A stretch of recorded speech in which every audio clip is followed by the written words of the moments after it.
आदाब दोस्तों, मैं सनम एजाज और हमारी कोशिश रहती है पूरे डेस्क हमारे न्यूज़ डेस्क की कि हम आपको ख़बरों से बाखबर करें, वो ख़बरें जो आपके साथ सुबह से शाम तक जुड़ी रहती हैं। तो जम्मू कश्मीर में जो बड़ी ख़बरें हम उन पर नज़र रखते हुए अभी आपको 3 बड़ी ख़बरों से रोशनास कराएंगे। पहली बड़ी ख़बर साफ ज़ाहिर है, हमारे जम्मू कश्मीर में टैक्स की बात है। उस टैक्स में सरकार वर्सेस अपोजिशन हम काफ़ी दिनों से हो देखते आ रहे हैं। सोशल मीडिया पर अपोजिशन की जमातें या सरकार के जो मुखालिफ इस टैक्स के मुखालिफ लोग हैं, वो सरकार के कुछ पिछले बयानात भी वायरल करते हैं जिनमें सरकार ने बताया था कि कोई टैक्स वगैरह नहीं लगेगा। लेकिन फिर यहाँ पे सरकार का अब मौक़िफ़ आ चुका है कुल।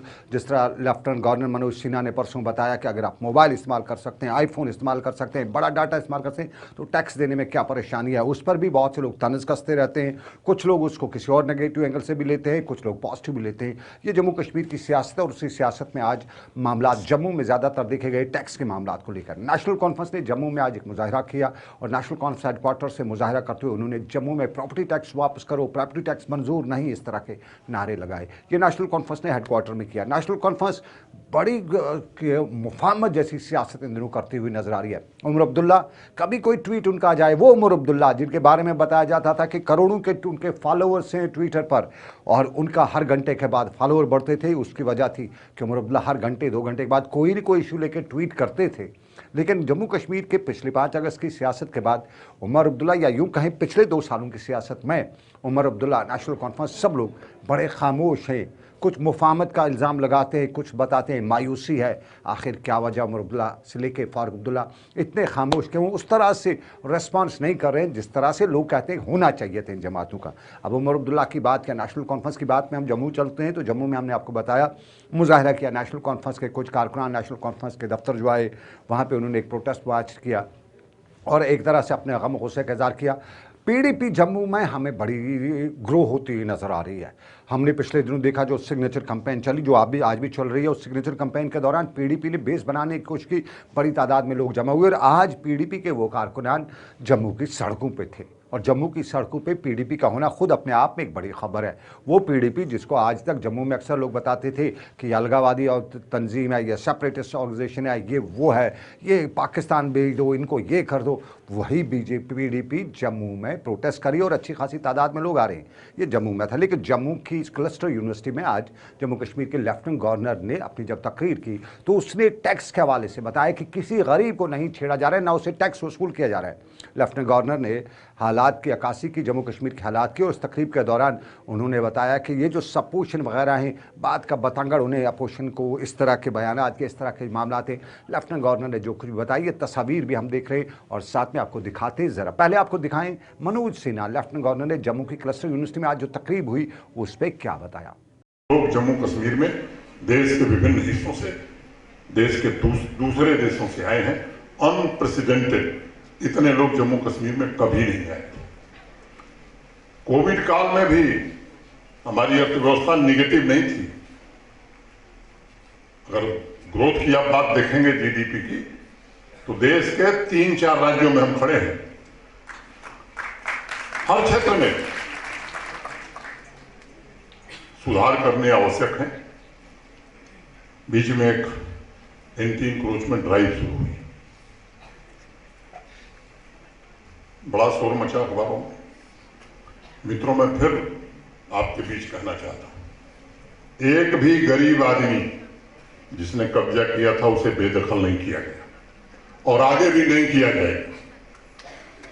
जो अपनी आजीविका के लिए थोड़ी सी जमीन ले लिया है, उसकी परिस्थिति, उसकी मजबूरी हम समझते हैं। लेकिन वे रसूखदार लोग जो बड़े पदों पर बैठे थे, कानून का दुरुपयोग करके केवल अपनी नहीं, अपने आने वाली 4 पीढ़ियों के लिए जगह बना के गए हैं, अगर वो सरकारी जमीन पर है तो उन्हें हटाया जाएगा। कुछ हटाए गए हैं, कुछ आगे हटाए जाएंगे। और जो जमीनें हमने रिसीव की है, कल हमने फैसला किया उन जमीनों का क्या करेंगे। आज मैं अभी चार्टर्ड अकाउंटेंट्स के कार्यक्रम में था। उन्होंने कहा कि हम जम्मू में सेंटर ऑफ एक्सलेंस बनाना चाहते हैं, हमको जमीन दीजिए, सारा खर्चा हमारा। हमने कहा हमने इतनी जमीन लोगों से ले ली है कि एक नहीं 2 सेंटर आप बनाइए, कल ही जमीन दे दूंगा। खेल के मैदान नहीं है तो बच्चों को दिया जाएगा कि मैदान में, खेल का मैदान बने वो जमीन। अगर स्कूल नहीं है, स्कूल के लिए जमीन नहीं है, कॉलेज के लिए, तो जमीन वही दी जाएगी। अस्पताल, प्राइमरी हेल्थ सेंटर के लिए वही जमीन दी जाएगी। तो सुना आपने मनोज सिन्हा ने क्या बताया, किस तरह सुनना, अपने टेक्स्ट पे बात की, किस तरह से मामलात पे बात की। लेकिन हम जम्मू कश्मीर के और मामलात भी देखते आ रहे हैं। आपको बताएं, कल ही जम्मू कश्मीर में सरकार ने फैसला लिया। बहुत से फैसले सरकार लेती है। अब इस सरकार को आमतौर पे जम्मू कश्मीर में लोग कहते हैं सिर्फ फैसलों की सरकार है, ऑर्डर्स पे ऑर्डर निकालने वाली सरकार है। बहुत से लोग इसको बता रहे हैं और बहुत से लोग तंज भी कसते हैं। नाउमीदी की जिस तरह मैंने बात की वो भी अक्सर लोगों में दिखाई दे रही है। और अब जो हुक्मनामा परसों हुआ कि ओनली ऑटोनमस बॉडी जो जम्मू कश्मीर में बची खुची थी, जिसे हम शूरा कहते थे, जो खुद मुख्तार थी, सरकार का कंट्रोल तो था लेकिन कुछ फैसले खुद लेती थी, उसको भी सरकार ने अपने कब्जे में या अपने दायरे इख्तियार में ले लिया।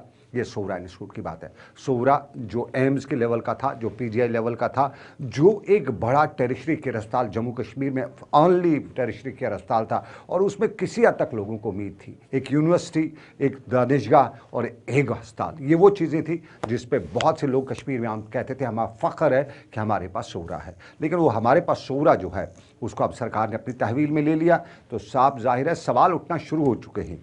सोशल मीडिया पे पुलवामा के अस्पताल की एक तस्वीर वायरल हो रही है और इस तस्वीर में साफ तौर पे देखा जा रहा है कि हमारा जो हेल्थ इंफ्रास्ट्रक्चर है, कितना जो हालात है, कितनी जो पैरामीटर्स हैं, उससे कितनी नीचे लेवल पे है हमारा हेल्थ इंफ्रास्ट्रक्चर। जब स्ट्रेचर नहीं हो, जब डॉक्टर नहीं हो, जब 3 साढ़े 3 बजे दफ्तर बंद हो, अस्पताल का डॉक्टर अवेलेबल नहीं हो, तो फिर सवाल उठते हैं उस हेल्थ इंफ्रास्ट्रक्चर पर, उस हेल्थ डिपार्टमेंट पर, उस मेडिकल एजुकेशन डिपार्टमेंट पर जिसको शूरा इंस्टीट्यूट दिया गया है। शूरा इंस्टीट्यूट उसके हवाले किया गया। अब यहाँ बाबूगिरी होगी, अब यहाँ पे क्लर्क होगा, एसओ होगा, अंडर सेक्रेटरी होगा, सेक्रेटरी होगा, सेक्रेटरी के बाद कमिश्नर सेक्रेटरी, उसके बाद चीफ सेक्रेटरी, उसके बाद एलजी। यानी 22 लोगों से फाइल जाएगी, पास होगी और जब तक वो फाइल एलजी पहुँच के अप्रूव होकर वापस आएगी 44 लोगों के हाथों में से, तो तब तक जो शूरा इंस्टीट्यूट में जो डॉक्टर होगा, जो मरीज़ होगा, वो शायद जो उसका 40वां भी हुआ होगा। तो ये प्रोसेस हमारे दफ्तरों में, जिस तरह हमें खुद मालूम है हमारे दफ्तरों में किस तरह से सरकारी दफातर में प्रोसेस चलता है, तो वो प्रोसेस जो है उस पर सवाल उठते हैं। और अक्सर लोग कहते हैं कि अगर मनोज सिन्हा साहब पहले हमारे health and medical education department को ठीक कर लेते, हमारे एसएमएच अस्पताल को ठीक कर लेते, हमारे जो बाकी जो डिपार्टमेंट के अस्पताल हैं उनको ठीक कर लेते, वहाँ पर लाइन स्ट्रीमलाइन हो जाती, उसके बाद खुद पब्लिक उठा के शूरा इंस्टीट्यूट की फाइलें लेके देती, सरकार को बताती कि लो भाई आप इसको भी ठीक करो।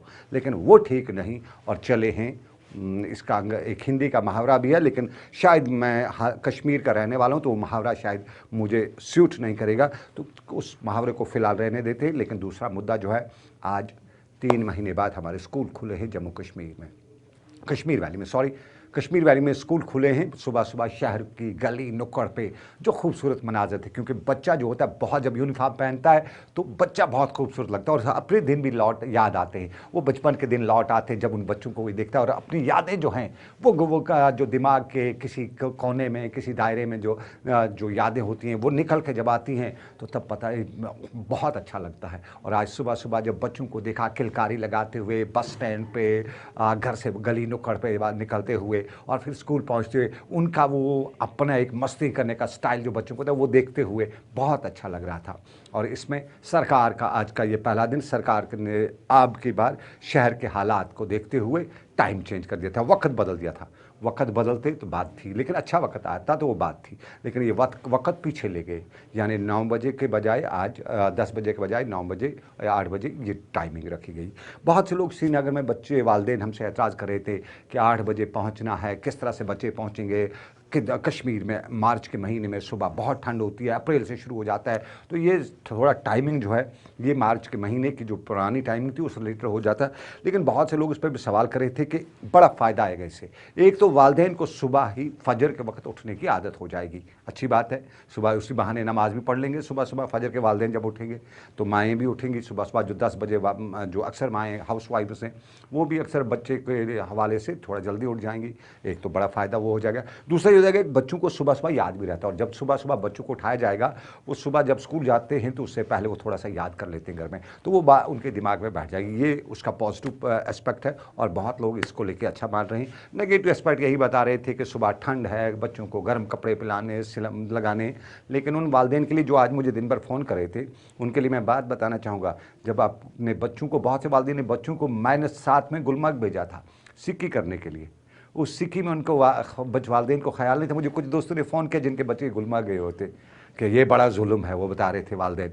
तो ज़रा उन दोस्तों को मैं टीवी के ज़रिए बता दूं कि वो जो आपने अपने बच्चे गुलमर्ग भेजे थे, रात के टाइम भी वहाँ सिक्की करे थे, तब आपको अपने बच्चे का ख़तरा नहीं महसूस हो रहा था, फील नहीं हो रहा था। आज स्कूल जा रही, पढ़ने दीजिए, किसी भी तरीके पढ़ेंगे बच्चे, पढ़ेंगे तो आगे बढ़ेंगे, ऐसे तो बढ़ नहीं सकते हैं। तो ये बात आज श्रीनगर में थी, इसी बात के साथ लेके आपको बताएं।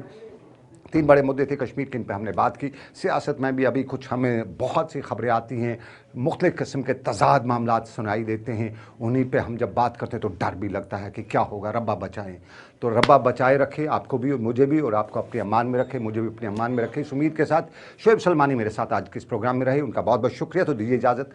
कान्हैया जी आपका भी बहुत बहुत शुक्रिया। तो अभी इतना ही, अल्लाह हाफिज़।